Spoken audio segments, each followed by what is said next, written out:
Unahin ko muna ang tungkol dito sa inilabas ng Korte Suprema.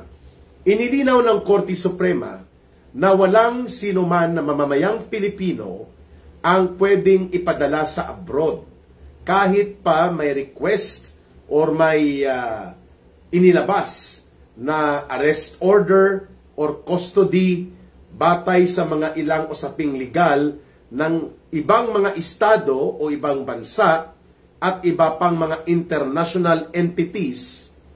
Kailangan dumaan ito sa approval at review ng korte sa Pilipinas. Sapagkat ang arrest order ay ipinag-uutos lamang ng korte. At nakasaad po yan na kapag international na tribunal o international na proseso ang ating i-observe, kailangan po magkaroon yan ng confirmatory action and validation sa legitimate Philippine court.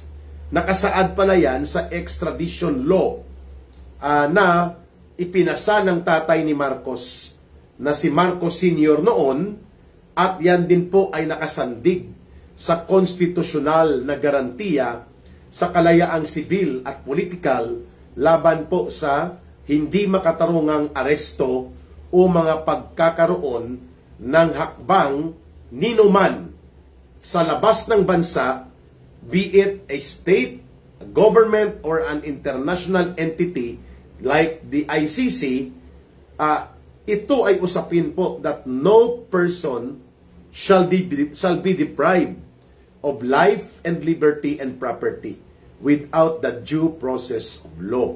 Yan po ay universal at the same time specific in particular na nakasaad as a guarantee of constitutional support and provision para po sa mga kalayaan at karapatang sibil at politikal ng ating mga mamayan. At yan po ay hindi ibinigay doon kay Pangulong Duterte. Nandyan si Renato Colocoy Baldado ang utak. Pumasok. May sumbi na pumasok at tanggalin muna natin ang sumbi na ito dahil walang mabuting gagawin yan dahil walang utak Pag walang utak yan, ang ibig sabihin po, yan ay binabayaran upang magkaroon ng mga pananabotahe. Kaya hayaan nyo na po itong si Renato Sumbi. Wait lang at tanggalin natin ito. Ang kulukoy na ito. Okay? At sino pa mga nandito? Okay? Nandyan din si Kevin 63. At Daniel Asirot. Ka-Eric, pa-shout out from Mikawayan. Cesar Ocero. Mahirap pagkatiwalaan si Marcos, ka-Eric. They are going to bend the law. Yeah, Cesar, they are already bending the law. Marcos is weaponizing the law to their interest. Pag sinabi pong weaponizing the law, ginagamit nila ang batas. Iniikutan nila ang batas, binubutas nila ang batas upang ito ay tumugma sa kanilang mga pangpolitikang maniobra upang durugin at lumpuin ang kanilang target na Duterte political camp. Fernando Empeg and Fia Sivanes, Rotoni Roslin, good evening. Ka-Eric, maulan. Mag-ingat po kayo, Rotoni Roslin. Puro lang sila ICC, ka-Eric, nabubuang ng mga yan. Unahin ko lang yung pinupunto ko. Naglabas po ng desisyon ang Korte Suprema. Subalit huli na dahil si Pangulong Duterte po ay naipadukot at naipadala ng illegal at ngayon po ay nagdurusa sa illegal na pagkakakulong doon sa ICC detention facility sa Netherlands. Sapagkat ang punto ng Korte Suprema, ito ay inilabas ang guidelines on the rules governing sa extradition process pertaining sa pag-implement ng mga internasyonal na kautusan o sa mga estado at gobyerno na mayroon pong layunin na maghingi ng cooperation support mula sa Philippine authorities and Philippine government. At ito ay kahalintulad po sa ICC na ngayon ay ginagawa nila na gagamitin ito nila Marcos at ng kanyang mga tauhan at mga alipores. Hindi gumawa ng kaparaanan ang Legal Philippine Court. Mayroon na po na inilabas ang Korte Suprema. Ang Korte Suprema kasi hiwalay yan sa executive branch. Hiwalay din sa Congress. Pagdating po sa interpretasyon ng batas, lalo na po sa saligang batas, ang Korte Suprema po ang may otoridad dyan. At kailangan sumunod ang lahat kapag ang interpretasyon sa isang probisyon ng batas o sa batas mismo at lalo na sa usapin ng constitutionality ay naipatupad na ng Korte Suprema, it becomes part of the law of the land na dapat kilalanin po natin. Kaya ito ngayon, pinupuna natin itong baluktot at puno ng malisyusong propaganda na inilabas po nitong kulang sa pansin at puro na lang media interview palagi kung ang pag-uusapan ay ang ICC, mga pag-atake sa mga Duterte, itong si Attorney Cristina Conte, na kung kukumplituhin mong pangalan niya, Attorney Cristina Conte na lang hiya.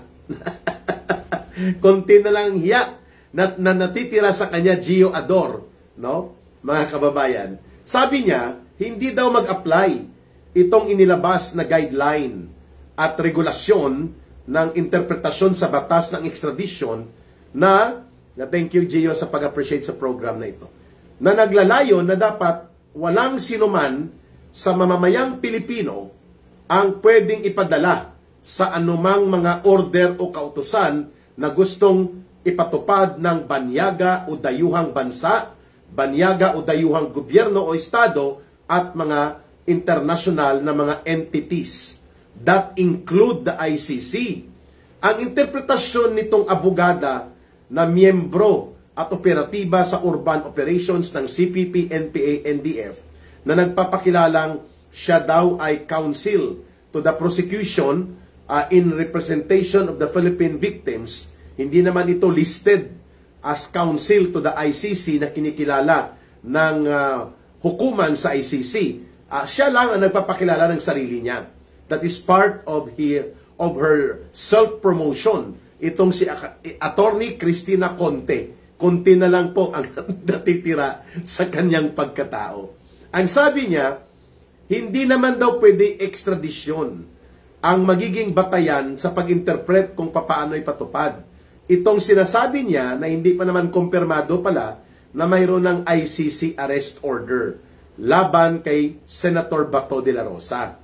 At naunahan pa ni Boying bumubula ang bibig Rimulya sa pagpropaganda itong mga komunista dahil kung i-check ngayon sa official website ng ICC at ayon sa tagapagsalita ng ICC, wala pa pong official release ng anumang arrest order pertaining sa issue o kaso na isinampa o kinakaharap sa ICC ni Senator Bato de la Rosa.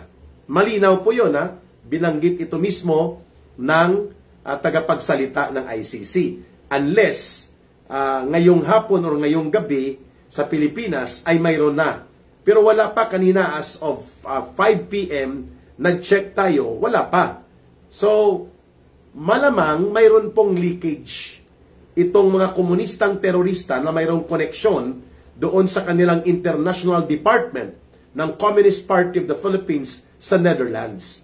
At nakakakuha sila ng leak of information mula doon sa ICC Chamber of Judges at sa mga prosecutors na mayroong development na nag-issue na at i-announce na lang ang arrest order laban kay Senator Bato de la Rosa. Pero baluktot po at puno ng malisya itong mga pahayag na ginawa nitong abogadang kasapi at bahagi ng CPP, NPA, NDF at ang kanyang maskara na ginagamit po ay NUPL na organisasyon, which is a front organization created, led, and orchestrated by the CPP, ang grupong NUPL, National Union of Patakas Lawyers.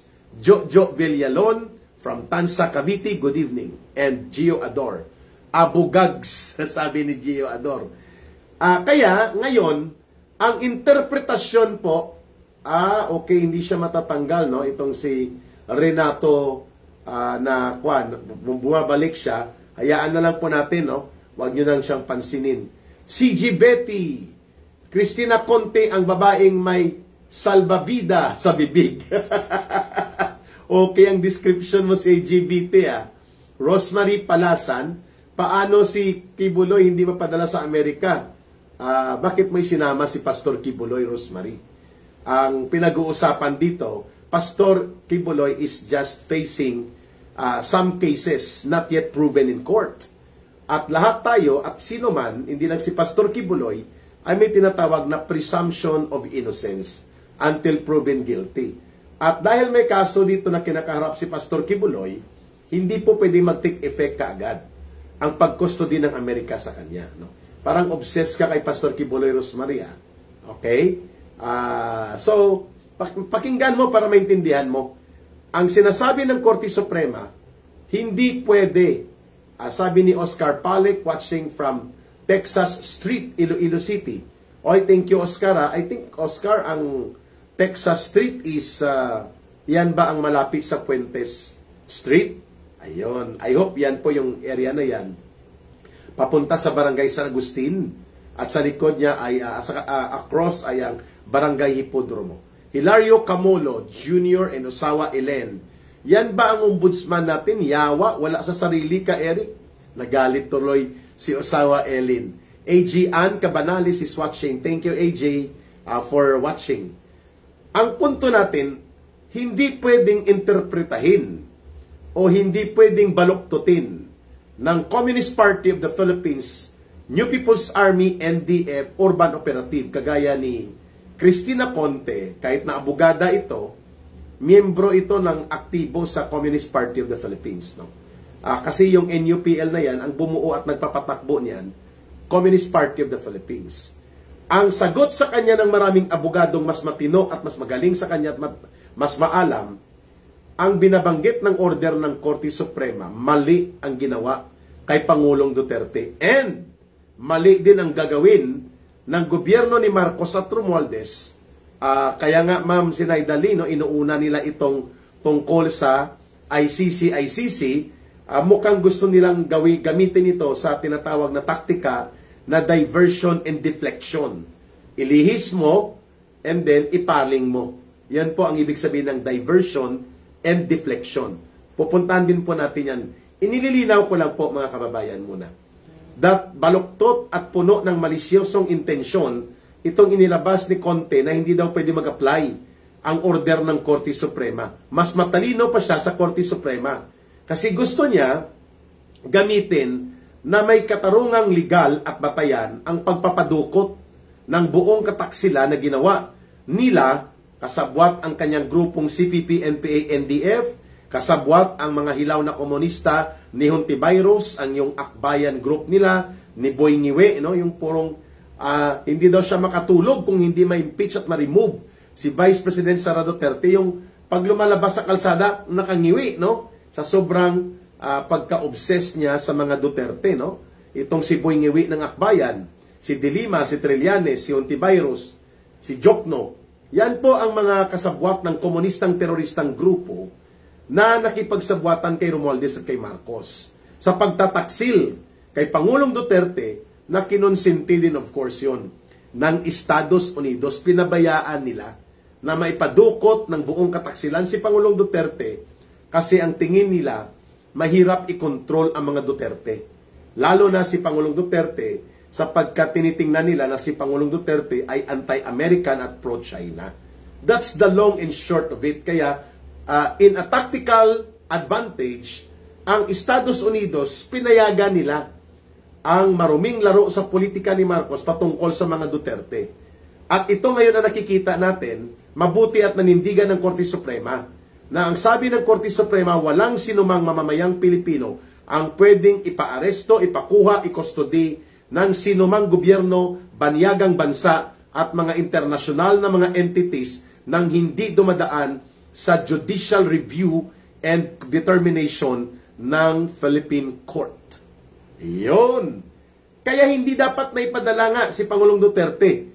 Subalit dahil sa kataksilan at sa obsesyon ng gobyerno ni Marcos na gamitin po ang ICC, punduhan ito, dahil parang sindikato na rin ang operations nito, nagamit nila ang kahinaan ni Pangulong Duterte at ng Duterte political camp in the underestimation of the evil capacity of Marcos to circumvent, bend, and exploit and weaponize the law to their own advantage of using that kind of weaponization ng batas upang gamitin sa panggigipit, pangdurog at paglumpo o pagparalisa sa Duterte political camp. Exactly how they executed that kind of extraordinary rendition equivalent to cross-border kidnapping na illegal, puno ng criminal intent at hindi makatarungang pagpapadukot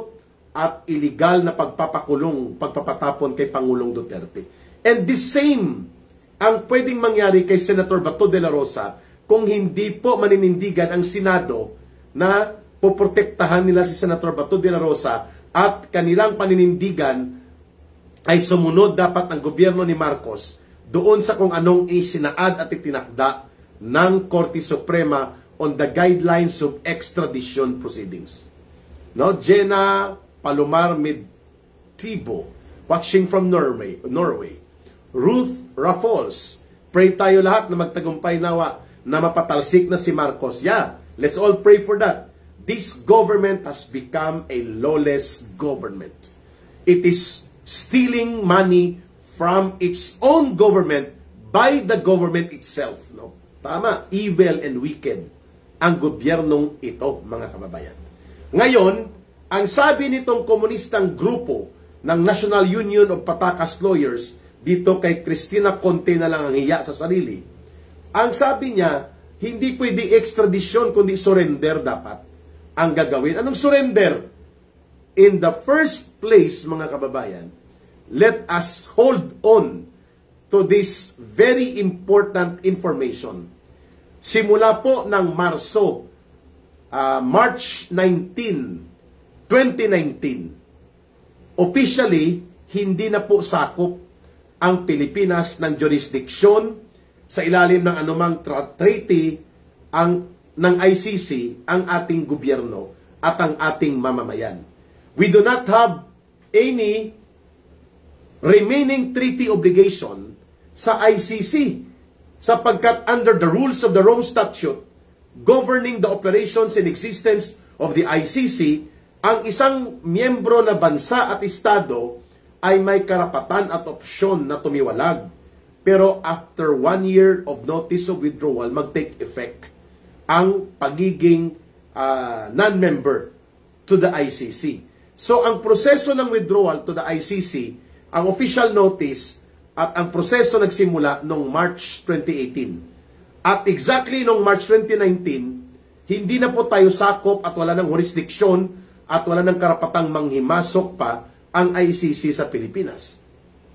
At yan din po ang kinilala nitong kulukoy at walang isang salita, sinungaling, nuknukan ng pagkatarantado ng gobyerno ni Marcos. Nang nangangampanya pa ito, sabi niya, we don't have any business to deal with ICC. And we are not recognizing their authority over our sovereign power and authority in our government and in our people. Wow! Yun pala ay propaganda, gimmick lang. Wala pang, hindi pa umiinit ang kanyang poder, isang taon lang ang makalipas, ay ginamit na niya ang pag-turn around at sinabi niya, hindi sila hahadlang kung ang ICC ay mag-request daw ng pag-aresto o pag-custody kay Pangulong Duterte. At huli lang lumabas ito, ang Supreme Court ruling na ito. Sapagkat kung lumabas ito at nakita ito ng maaga ng mamamayang Pilipino at ng mga abogado mismo ni Pangulong Duterte, dapat ito ang kanilang sinight. Pero may binabanggit sila doon sa loob ng Villamor Air Base, binabanggit ng mga abogado ni Pangulong Duterte. Sabi nila, dalhin mo natin sa local court si President Duterte sapagkat yan ay nakasaad sa Rome Statute at hindi natin pwedeng labagin yan na may right siya bilang akusado na i-challenge ang kanyang arrest and custody sa isang local court kung saan nandun siya sa panahon na siya ay kukunin. And for that matter, dapat sa Regional Trial Court yon ng Pasay. Kasi ang Villamor Air Base, Pasay. Itong kolokoy na si General Diwata Torre na hambog at hindi kumikilala sa batas, so ngayon, inilaglag din siya ni Marcos at Romualdez. Pagkatapos siyang gamitin, itinapon siya parang basahan. Aba, sabi niya, hindi pwede yan. Siya ang naging tagapaghatol, siya ang naging korte. Kaya dapat ito ay hatulan at ikulong itong kolokoy na General Diwata Torre na ito.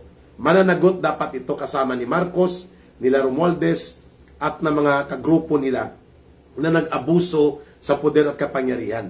So walang magawa kasi may mga pulis na nakabarikada. While the Vice President, being a lawyer and a daughter, appointed by President Duterte to be one of his lawyers, hindi rin po pinapasok sa Villamor Air Base. Kaya hindi siya nadala na magkaroon siya ng oportunidad na i-challenge niya ang kanyang arrest order at ang balak ng ICC na kunin siya. At ito ngayon ang ipinaliwanag ng Korte Suprema. Ayan, share and done. Rosa, Sang, kung may babae siya, inggit ka ba dahil hindi ka nakatik?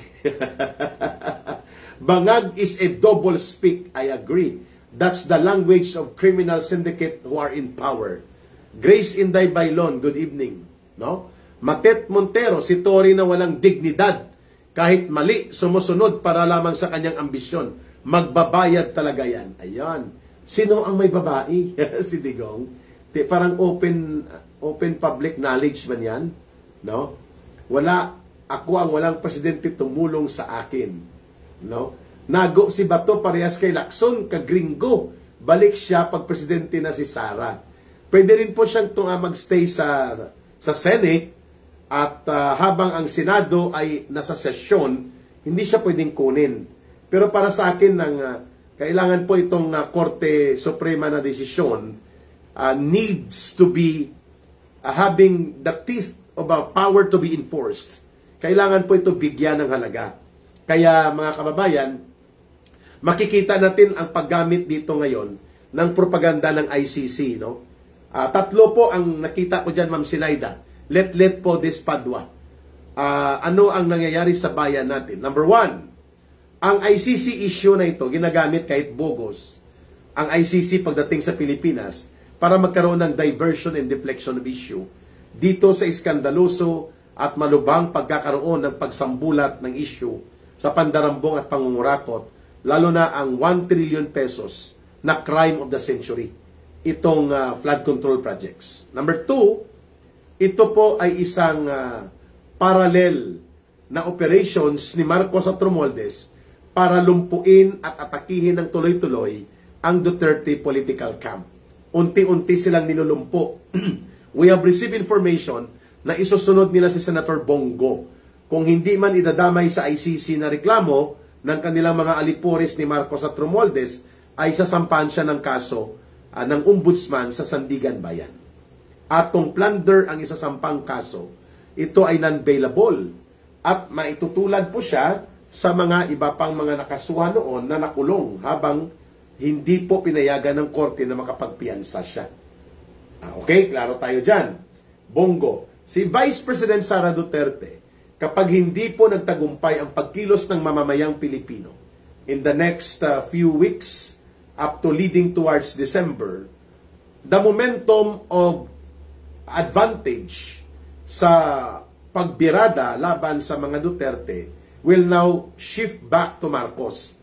Pag na-survive ni Marcos ang buwan ng Disyembre, mula ngayon, na hindi po siya mapapatalsik sa poder, hindi po magkaroon ng signifikanting numero ng sama-samang pagkilos ng mga mamamayan hanggang humantong sa another people power, forcing the armed forces of the Philippines at ng Philippine National Police to recognize the need to withdraw their support to the Commander-in-Chief as their duty to side with the people upang ma-avert at hindi po magkaroon ng malubhang civil unrest. Aba, kapag na-survive ni Marcos ang tuloy-tuloy na mga pagkilos na ito, sa buwan ng Nobyembre na pag-uusapan natin in the next portion ng ating talakayan ngayon, ang momentum po ng mga atake at puwersa ng mga pananalakay ay mag-shift papunta kina Marcos. And by February, I think third week of February, pwede muling magsampa ng impeachment proceedings and impeachment complaints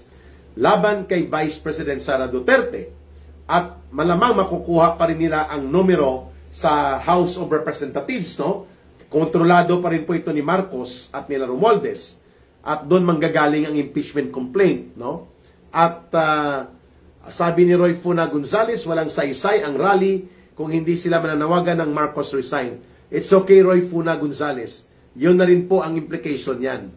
3 araw silang lalabas sa lansangan at mananawagan sila laban sa korupsyon at pandarambong at hindi nila pipigilan ang taong bayan na manawagan ng pag-resign at pagbaba ni Marcos at pagpapalaya sa kanila sa puder.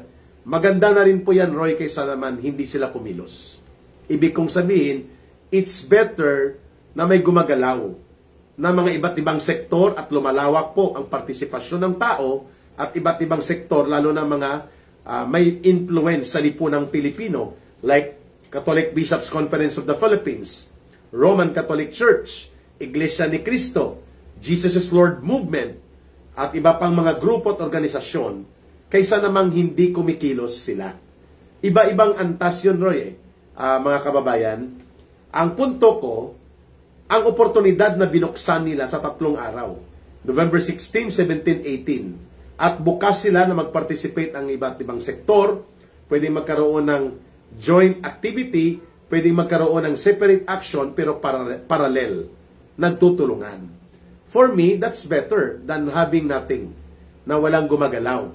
Nasa atin na po yun, no, mga kababayan, kung paano natin iangat ang panawagan. Kasi hindi naman nila pinipigilan tayo eh. Hindi po sinasabi ng Iglesia ni Cristo kung matutuloy man ay i-announce nila officially. Pero ang alam ko po, may mga pagkilos na. No?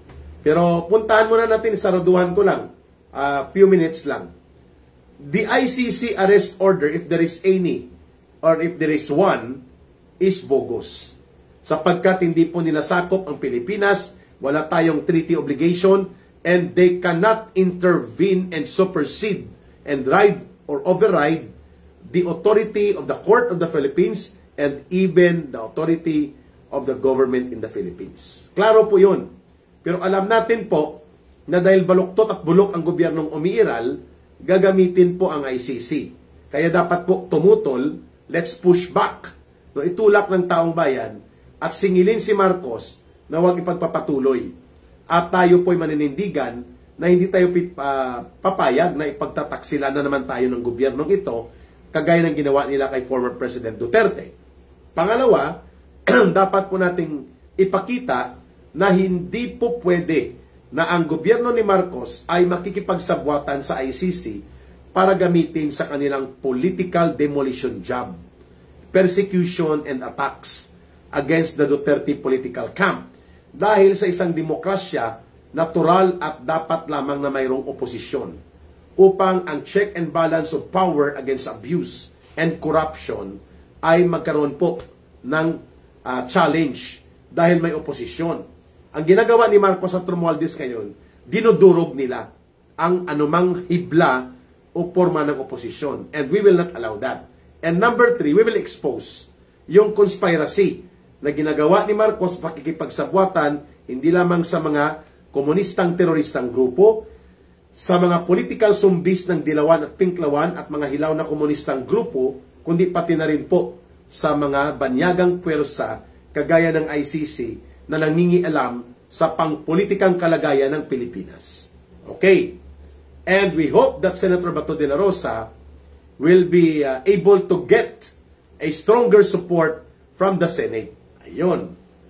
Kaya nga po natin ito tinitingnan dahil kung hulihin at gapusin o ipadukot na naman ni Marcos si Senator Bato de la Rosa, kagaya ng ginawa nito kay Pangulong Duterte, malamang mababawasan po ang mga senador na magtatanggol laban sa mga ginagawa ng gobyerno ni Marcos, kagaya po ng if they are going to push again for the second time around ng impeachment and removal of the Vice President Sara Duterte, they have now 15 senators na pwedeng magkaroon ng isa na lang ang kulang.